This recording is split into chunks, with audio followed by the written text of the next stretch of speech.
Number 9 ولا یشبہ الانام،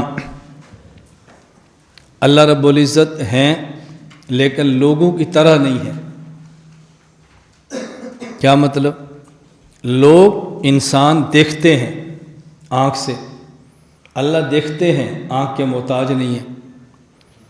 لوگ بولتے ہیں زبان سے، اللہ بولتے ہیں لیکن زبان کے محتاج نہیں ہے۔ لوگ سنتے ہیں لیکن کان سے، اللہ سنتے ہیں لیکن سننے میں کان کے محتاج ولا یشبہ الانام۔ اللہ رب العزت انسان کے مشابہ نہیں ہے۔ انسان کسی بھی جگہ پہ موجود ہونے کے لیے جسم کا محتاج ہے۔ جسم نہ ہو اور انسان ہو، ایسا نہیں ہو سکتا۔ اللہ کا جسم نہیں ہے پھر بھی اللہ ہے۔ انسان کی ذات ہو اور جسم نہ ہو، نہیں ہو سکتا۔ اللہ کی ذات ہے لیکن جسم نہیں ہے۔ انسان ہو اور اس کی اعضاء نہ ہو، نہیں ہو سکتا۔ اللہ ہیں لیکن اعضاء کے بغیر ہیں۔ ولا یشبہ الانام، اللہ تعالیٰ انسانوں کی طرح نہیں ہے، انسانوں کے مشابہ نہیں ہے، انسانوں کی طرح نہیں ہے۔ اس لیے جہاں قرآن کریم میں آ جائے نا ید اللہ فوق ایدیہم، تو وہ ید صفت ہے، وہ ید کا معنی ہاتھ نہیں ہے۔ ید اللہ فوق ایدیہم ید صفت ہے، ید کا معنی ہاتھ نہیں۔ ہم یہاں پر کہہ دیتے ہیں جب ید کا لفظ آتا ہے تو ہم کہتے ہیں اللہ کے لیے ہاتھ ہے کما یلیق بشانہ، نا یہ نہیں کہنا اللہ کے لیے ہاتھ ہے کما یلیق بشانہ۔ اللہ کے لیے ید ہے کما یلیق بشانہ۔ ایک ہے ید کا معنی ہاتھ کرنا اور پھر کہنا جیسے اس کی شان کے لائق ہو، یہ نہیں ہے۔ ایک ہے ید کا معنی ہاتھ نہ کرنا اور پھر کہنا کما یلیق بشانہ، یہ ہے معنی لہو ید کما یلیق بشانہ۔ جب آپ نے ید کا معنی ہاتھ کر دیا، ہاتھ تو عضو جارح کو کہتے ہیں، آپ کہتے ہیں جی جیسے اللہ کی شان کے لائق ہو، تو اللہ کی کیا خصوصیت ہے؟ ید اللہ کما یلیق بشانہ، ید الانسان کما یلیق بشانہ، ید الحیوان کما یلیق بشانہ۔ تو ظاہر ہے انسان کا ہاتھ اس کی حیثیت کے مطابق ہے، حیوان کا ہاتھ اس کی حیثیت کے مطابق ہے، اور اللہ کا ہاتھ اس کی شان کے مطابق ہے۔ تو ہاتھ تو مان لیا آپ نے، اللہ تو اعضاء سے پاک ہے۔ اس لیے ید اللہ فوق ایدیہم کا معنی یہ نہیں ہوتا کہ اللہ کے لیے ہاتھ ہے جیسے اس کی شان کے لائق ہے، بلکہ معنی ہوتا ہے اللہ کے لیے ید ہے جیسے اس کی شان کے لائق ہے۔ تو ید اللہ کی صفت ہے، لیکن صفت کیسی ہے؟ جیسے اس کی شان کے لائق ہے۔ ہم اس کو نہیں سمجھ سکتے، یہ بات ذہن نشین فرما لیں۔ اسی طرح ہم کبھی ید کا معنی قدرت بھی کر دیتے ہیں، تو ید کا معنی قدرت کرنا یہ اصلاً ہمارا مذہب نہیں ہے۔ خود امام ابو حنیفہ رحمۃ اللہ علیہ الفقہ الاکبر میں فرماتے ہیں ولا یقال ان یدہ قدرتہ و نعمتہ لان فی ابطال الصفہ وهو اہل القدر والاعتزال۔ یہ قدریہ اور معتزلہ کا مذہب ہے، ید کا معنی قدرت کرنا یہ ہمارا مذہب نہیں ہے۔ لیکن ہمارے متاخرین اہل سنت والجماعت ید کا معنی قدرت کرتے ہیں۔ پھر یہ نہ کہنا جب معتزلہ کا مذہب ہے تو ید کا معنی قدرت کیوں کرتے ہیں؟ معتزلہ کے ہاں ید کا معنی قدرت ہے درجہ یقین میں، اور اہل سنت والجماعت متاخرین کے ید کا معنی قدرت ہے درجہ گمان میں۔ اگر ید کا معنی قدرت نہ کریں تو مجسمہ جو فرقہ ہے لوگ اس کے فتنے کے اندر آتے ہیں۔ دیکھو اہل سنت والجماعت کہتے ہیں اللہ کے لیے ہاتھ نہیں، قرآن کہتے ہیں ید اللہ۔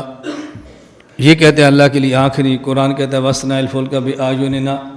یہ کہتے ہیں اللہ کے لیے چہرہ نہیں، قرآن کہتے ہیں کُلُّ مَنْ عَلَيْهَا فَانٍ وَيَبْقَىٰ وَجْهُ رَبِّكَ ذُو الْجَلَالِ وَالْإِكْرَامِ۔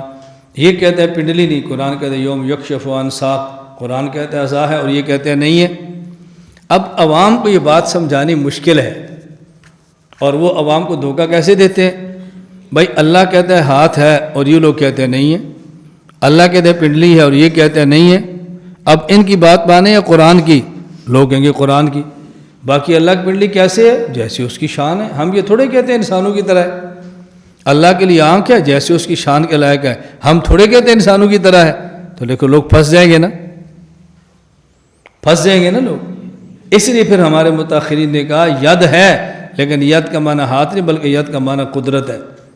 اور یہ ہمارے محاورات میں ید کا معنی قدرت و طاقت چلتا ہے، اور فلاں بندے سے بچ اس کے ہاتھ بہت لمبے ہیں، یعنی اس کی طاقت بہت زیادہ ہے، یہ چلتا ہے، بات سمجھتے ہیں۔ اور عین سے مراد حفاظت ہے، جیسے دنیا میں لوگ کہتے ہیں دیکھو تم ہر وقت ہماری آنکھ کے سامنے خیال رکھنا، یعنی ہم تمہاری نگرانی کر رہے ہیں، سمجھ آ رہی؟ یہ چلتا ہے دنیا میں، اس طرح اللہ کے لیے عین کا معنی حفاظت ہے۔ تو اصل ہمارا متقدمین کا مذہب کیا ہے؟ یدن، عین، وجہ، ساقن، یہ اللہ کی صفتیں ہیں جس کا معنی ہم نہیں جانتے، اور متاخرین کا مسئلہ کہ ہم ان میں تعویل کرتے ہیں، کیوں؟ تاکہ امت کو مجسمہ کے فتنے سے بچا سکیں۔ یہ علامہ ابن الحمام نے تحریر فرمایا۔ نمبر 10، حی لا یموت، اللہ زندہ ہیں، ان پر کبھی موت نہیں آئے گی۔ قیوم لا ینام، اللہ خود بھی قائم ہیں، دوسروں کو قائم رکھتے ہیں، دوسروں کو سنبھالتے ہیں۔ لا ینام، ان پر کبھی نیند نہیں آئے گی۔ یہ بات اچھی طرح سمجھنا، قرآن کریم میں ہے، آیت الکرسی میں، هو اللہ الذی لا الہ الا هو الحی القیوم لا تاخذہ سنۃ ولا نوم۔ دیکھو حی کہا نا، پھر قیوم فرمایا، اور قیوم ان کے بعد لا تاخذہ سنۃ ولا نوم، تو حی کے ساتھ ہے لا یموت، اللہ کی حیات ہے، اللہ پر موت کبھی نہیں آئے گی، اور اللہ قیوم ہیں، لہٰذا نیند کبھی نہیں آئے گی۔ کیوں؟ سونے والا بندہ زندہ ہوتا ہے، سونے والا مردہ نہیں ہوتا۔ سونے والا بندہ زندہ ہوتا ہے، مردہ نہیں ہوتا، لیکن سونے والی کیفیت ایسی ہو جاتی ہے نہ وہ خود کو سنبھال سکتا ہے نہ کسی اور کو، اس لیے فرمایا قیوم لا ینام، اللہ حیٌ ہے لا یموت، موت نہیں آئے گی، اور اللہ قیوم ہے، لہذا ضروری ہے لا ینام۔ کیوں؟ اگر زندہ ہوں اور سو جائیں تو پھر قیوم نہیں ہو سکتے، قیوم کے لیے ضروری ہے کہ لا ینام ہو۔ اس لیے اللہ کی ذات حیٌ بھی ہے، اللہ کی ذات قیوم بھی ہے، چونکہ حیٌ ہے لہذا لا یموت ہے، اور قیوم ہے لہذا لا ینام ہے، ان کے اوپر نیند نہیں آتی، اونگ بھی نہیں آتی، نیند بھی نہیں آتی۔ یہ بات ہمیشہ ذہن میں رکھیں۔ جب حضور اکرم صلی اللہ علیہ وسلم کی ذات کے بارے میں ہم کہتے ہیں کہ اللہ کے نبی حیٌ زندہ ہیں، الانبیاء احیاء، انبیاء زندہ ہیں، اس پر جہاں اور شبہات ہوتے ہیں تو ایک شبہ اس پر یہ بھی کیا جاتا ہے کہ حیٌ یہ اللہ کی صفت ہے، اور جب آپ نے نبی کو حیٌ کہا تو گویا صفت حیات میں آپ نے نبی کو اللہ کے ساتھ شریک کیا، اور یہ شرک فی الصفات ہے جو جائز نہیں ہے۔ آدمی سمجھتے ہیں تو علامہ صاحب ہے، بہت بڑا شبہ ان نے پیش فرمایا ہے۔ کہتے ہیں جب میں نے ایک شخص سے اسی طرح کہا کہ بھی اللہ سمیع ہیں، چونکہ سنتے ہیں، تم بھی سمیع ہو، تم بھی سنتے ہو، یہ تو اللہ کی صفت سماعت کے اندر شرک ہو گیا، اس کے لیے ضروری ہے کہ تمہارے کان کاٹ دیے جائیں تاکہ پتہ چلے کہ تم مخلوق ہو، اللہ نہیں ہو۔ اللہ تعالیٰ دیکھتے ہیں، تم بھی دیکھتے ہو، وہ بھی بصیر، تم بھی بصیر، شرک ہو گیا۔ تمہارے موحد ہونے کے لیے ضروری ہے کہ تمہاری آنکھیں نکال دی جائیں تاکہ پتہ چلے کہ موحد ہے توحیدی بھائی ہے، اللہ دیکھتے ہیں اور یہ نہیں دیکھتا۔ اب اس کا آپ کیا جواب دو گے؟ تو کہا جی نہیں، اللہ دیکھتے ہیں معنی اور ہے، میں دیکھتا ہوں معنی اور ہے، اللہ سنتے ہیں معنی اور ہے، میں سنتا ہوں معنی۔ ہم کہتے ہیں اسی طرح اللہ زندہ ہے معنی اور ہے، نبی زندہ ہے معنی اور۔ جب ہم خالق کے لیے سمیع کہتے ہیں تو اس کا معنی ہوتا ہے کہ اللہ تعالیٰ سنتے ہیں لیکن سننے میں کان کے محتاج نہیں۔ اللہ تعالیٰ سنتے ہیں دور سے بھی قریب سے بھی، اللہ کا تو قرب بہت کے فاصلے ہیں ہی نہیں نا۔ اور جب ہم سمیع ہیں تو اس کا معنی کہ ہم سنتے بھی ہیں اور کان کے ذریعے، اور سنتے بھی ہیں لیکن ہمارے سننے کی حد ہے، اس حد سے زیادہ نہیں سن سکتے۔ اسی طرح ہم دیکھتے بھی ہیں تو آنکھ سے، اور دیکھنے کی بھی حد ہے، اس حد سے آگے نہیں دیکھ سکتے۔ اللہ رب العزت دیکھتے ہیں بغیر آنکھ کے محتاج نہیں ہے، اور ان کے دیکھنے کی کوئی حد بھی نہیں ہے۔ تو وہاں سمیع کا معنی اور ہے، یہاں سمیع کا معنی اور۔ اللہ کے لیے بصیر کا معنی اور ہے، اور انسان کے لیے بصیر کا معنی اور ہے۔ اسی طرح اللہ کے لیے حیٌ کا معنی اور ہے، اور نبی کے لیے حیٌ کا معنی اور ہے۔ جب ہم کہتے ہیں نا اللہ حیٌ ہے، اس کا معنی ہوتا ہے ازلی بھی ہے، ابدی بھی ہے، ہمیشہ سے ہے، ہمیشہ زندہ رہے گا۔